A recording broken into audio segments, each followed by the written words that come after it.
The teachings of General Conference are the considerations the Lord would have before us now and in the months ahead. Our marching orders for each 6 months are found in the General Conference addresses.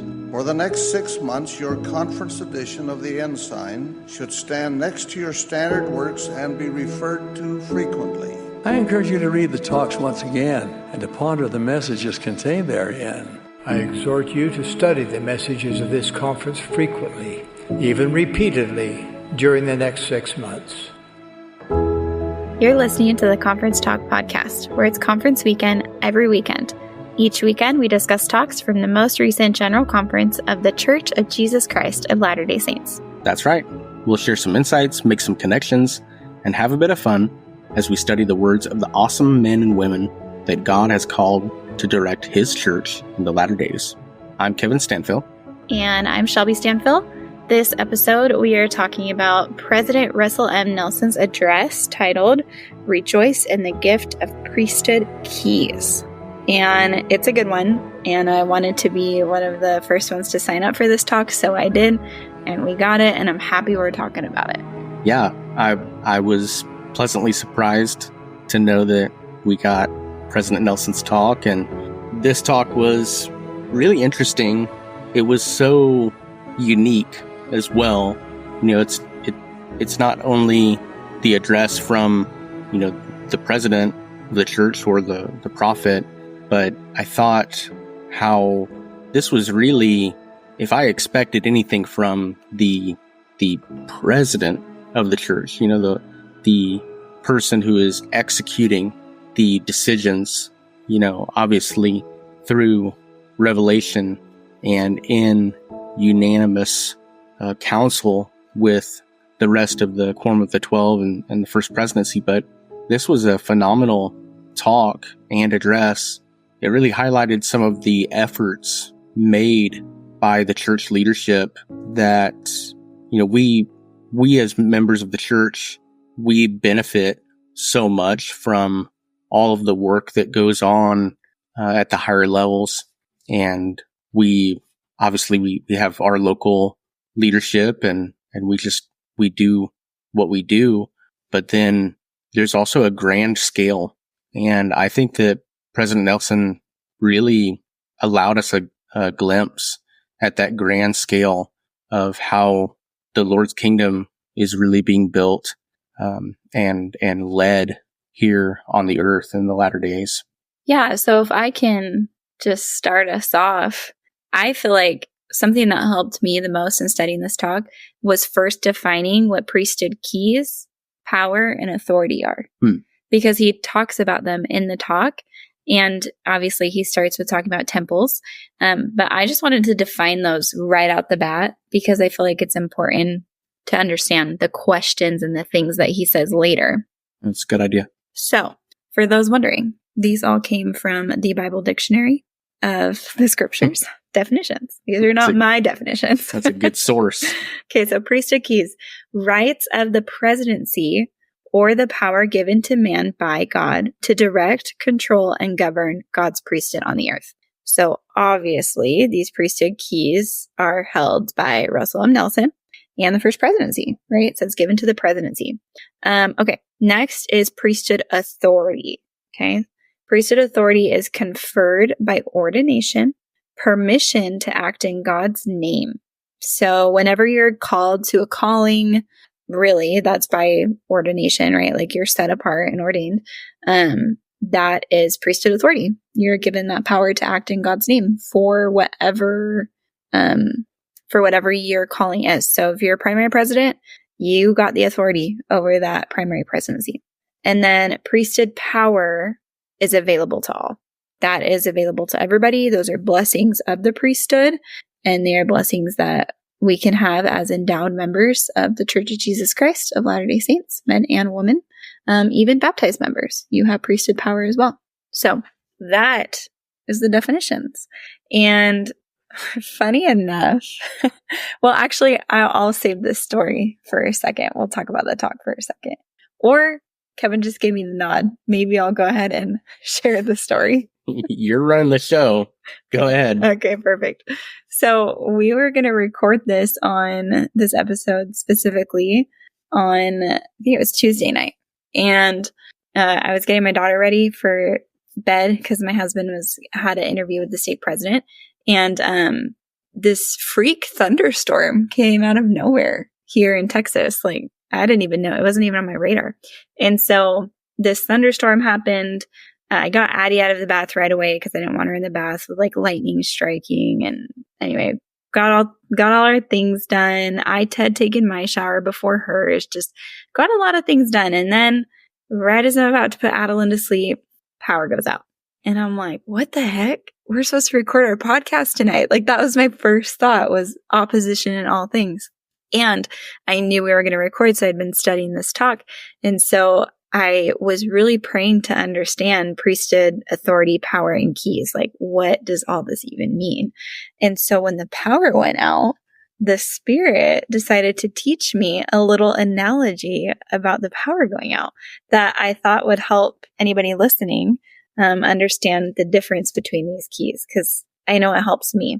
So I wanted to start with the power, right? Just in general, our electric power that is likened to priesthood power, how that's available to everybody, right? You walk into anybody's house and you receive the blessings from that priesthood power. So that is just the electricity that we get, turning on lights in our house, things like that. But authority, the priesthood authority, or this electric authority is given to those whose homes they either rent or own, or apartments, right? They have the authority to turn on the light switches or the computer or the TV that runs by that electric power to turn it on. So only they have that authority. Nobody has the keys to their house to just come in and turn on all these lights while they're gone at work, right? They have that authority. But with this power going out, I realized that these priesthood keys can be likened to that of, well, here in Texas, Encore is an electric provider. So when the power went out, they were the only ones that had keys or able to go and fix it. You know, those who had the authority or the power could not go and fix it. They had to. And so it just made me realize that, you know, this is an analogy that can be used to explain priesthood power and authority. And I think that is really powerful in some of the things that President Russell M. Nelson talks about. He gives his own definition of these things, obviously, which are right in line with the Bible dictionary. But I just had to share that right off the bat because it was so powerful to me in studying and learning about this talk. Right away, what impresses me about that analogy is that there is a design, there's an order in all these things. You know, God, He created all of us. He created the worlds, right? And then He delegated certain aspects of the creation to other people. You know, for example, Jesus Christ is the one who created the earth. And I think it's also significant that then some of His power is given unto men and women to do His work here on the earth, right? It's a very powerful and a very humbling realization. It's something that right away struck me as something unique in the Church of Jesus Christ of Latter-day Saints. On other podcast mediums like our Book of Mormon podcast, I've shared in the past that one of the things that really hooked me when the missionaries taught me about the church and about the restored gospel was the priesthood. And I was always very interested in a priesthood and clergy as a young man. And it was because it was so noble, that calling to devote one's life to God. And then when I learned that not only was the true priesthood authority restored here in the latter days, and that this church possessed it, but also that men and women could have access to priesthood power, and regular men like me could have priesthood authority and take upon themselves that noble calling and do God's work, devote their lives to God, but also lead lives, have families, have careers, have hobbies and things like that. And that's actually the way it's supposed to be. That's how Heavenly Father and Jesus Christ designed it to be, because there are some people who have greater responsibilities in their priesthood offices, and then others have fewer responsibilities. None is greater or lesser than, but there are, more frequent use, I think, of those, offices or responsibilities. Shelby, you mentioned the other night that I went to meet with the stake president, and, setting up that meeting with him, I went through his secretary, and initially it was on Wednesday night. Oh, I didn't know that. Yeah. And then the secretary got back to me and said, "Hey, can we move you around? Can you come in on Tuesday?" And I was just like, that's because the stake president has things going on, right? And I just reached out, early or late last week to get that appointment. So a lot of things are going on that man's schedule, both in his personal life and professional life and his church life. And it does take an order and a secretary even to get all those things in line. And, that kind of suggests that the Lord is mindful of all of our many responsibilities. He wants us to be able to serve as much as we can, as much as we want to, and He'll bless us when we sacrifice to do so. So something that President Nelson outlines in this talk is the priesthood keys that have been restored.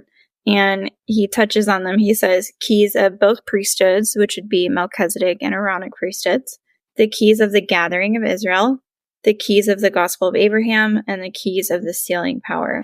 And he says, quote, "The power of these priesthood keys is infinite and breathtaking." And then he says this, "Consider how your life would be different if priesthood keys had not been restored to the earth. Without priesthood keys, you could not be endowed with the power of God." So this echoed in my mind, very similar to consider what your life would be like without the Book of Mormon. Yeah. And that's like directly in line with priesthood keys, because without the restoration, we would not have had the Book of Mormon, right? And these keys and authority. So I thought that was very telling of how President Nelson studies and thinks about the gospel of Jesus Christ. I see an underlying echo of gratitude here. Lots of gratitude and lots of, I don't know what the other word would be, but just lots and lots of gratitude being shown. Now, something that he also said that I thought was really, really powerful was this. He said, priesthood keys, what you talked about earlier, Kevin, distinguish the Church of Jesus Christ of Latter-day Saints from any other organization on earth.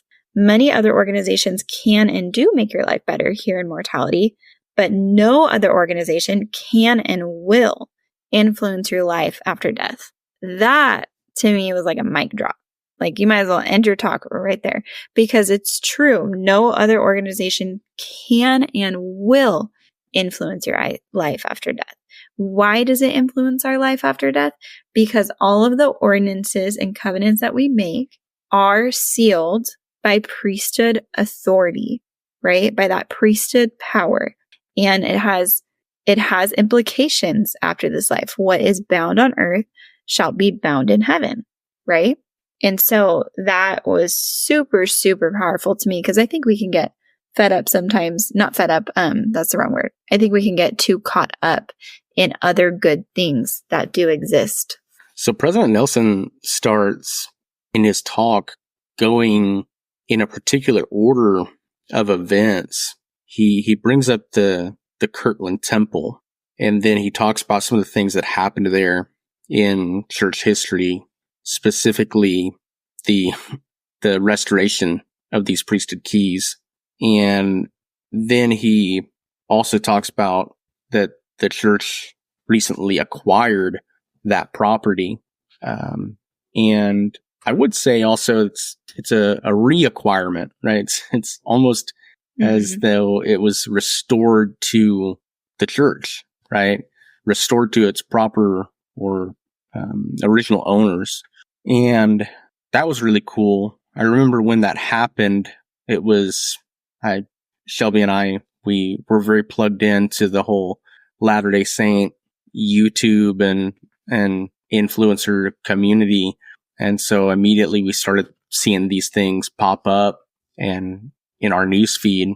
And what a great blessing to have that back. There's also a lot of documents as well that were purchased in that deal as well. One of which was the original manuscript of the Joseph Smith translation of the Bible. And that was kind of like a lesser known thing. He doesn't talk about that here in the talk, but that was significant too. And I think it's significant in terms of when we talk about authority and power coming from God, this holy writ being the Bible, hopefully in the coming days, we will have a greater wealth of scriptural resources and actually like We already do. well no even more so than what we do, excuse me, not that I'm not satisfied with what we have. I was going to focus on the confidence in the translation of the scriptures, which is something that I've kind of thought about for a while. Our King James version of the Bible and all of the things that Shelby, you and I are learning about, whether it be translations or who were the authors of this part of the Bible and things like that. I would be interested to know more of the inspired translation of our Bible, just for that confidence that we know what we're reading is of God and draws us closer to God. So Part of the discussion and its talk, not discussion, part of his talk was the Kirkland Temple, like you said, and he invited us to read section 109 of D&C because that's the dedicatory prayer of the Kirkland Temple. And there's a lot that's in section 109. And I think it was very inspired for all of us to read it. I've only read through 25 verses of it. So I do need to get further into it. However, I wanted to just read, President Nelson says it best. So he says that dedicatory prayer, which was received by revelation, teaches that the temple is a house of prayer, house of fasting, house of faith, a house of learning, a house of glory, a house of order, a house of God. This list of attributes is much more than a description of a temple. It is a promise about what will happen to those who serve and worship in the house of the Lord. Now, this is what really got me. They can expect to receive answers to prayer, personal revelation, greater faith, strength, comfort, increased knowledge, and increased power. And then he relates in the next line, time in the temple will help you to think celestial, which was a reference to his last talk he gave.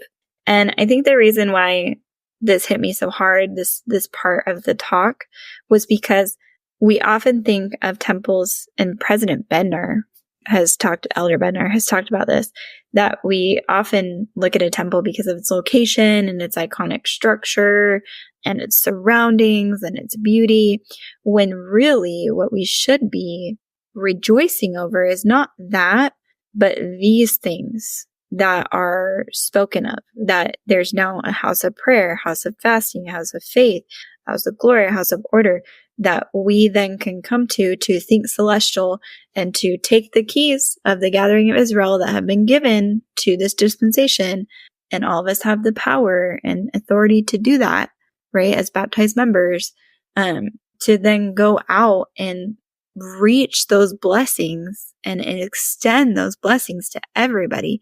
That's the purpose of the temple being built, wherever it may be. He lists the 15 temples that were built during this talk.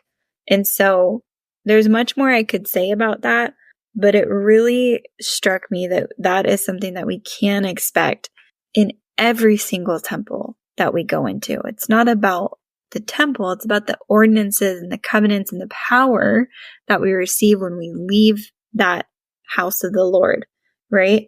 It even says in D&C 109 that angels have charge over them, right? Like we leave with this power and authority to act in God's name and be his hands.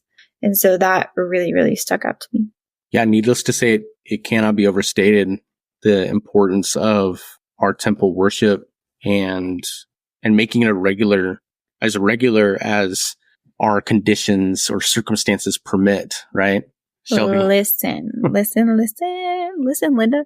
Can I just say, we are in Fort Worth, Texas, North Fort Worth, and there's the Fort Worth, Texas temple being built, but it is all the way south, okay? It is in Burleson, if you know anything about the Metroplex. It's far from North Fort Worth. And Dallas is far away, okay? We got to go drive through Fort Worth and drive through Dallas. And so it's been a challenge for me lately. Ever since we moved here in February, we lived in Arlington before, so we were a lot closer drive to the temple. So coming to North Fort Worth has been really hard for me. Not anymore, but it was hard at first because it is a long drive. It's like an hour and 5-10 minutes, maybe even 15 with traffic. Okay. And so we went from 30 to 40 minutes to an hour and, 15 minutes, worst case scenario. And it really took some humbling in me to realize that it doesn't matter what the time frame is to get to the temple. You need to get to the temple as often and as frequently as you can. And I am pleased to report that I've gotten over this, okay? But I definitely have felt those frustrations. And we go to the temple, I feel like more now that we live further away. You do, certainly. I guess I do. I did find a friend in the ward who we take our girls to the temple and we swap out. I actually have posted about this on our Book of Mormon page. I call it the mom swap for the temple. But man, I just can't even explain that it doesn't matter how far the drive is. If that's someone's hold up, like, I'm just going to tell you, get over it and get to the blessings and understand why you're driving that far. Because when you understand why you're driving that far, your perspective shifts and you're able to think celestially. So I just have a testimony of that so strongly. I just want to share in closing, once again, another quote from President Nelson, because it's just that good. Okay. So here's what he tells us is his promise to us as we go to the temple. Okay. My dear brothers and sisters, here's my promise.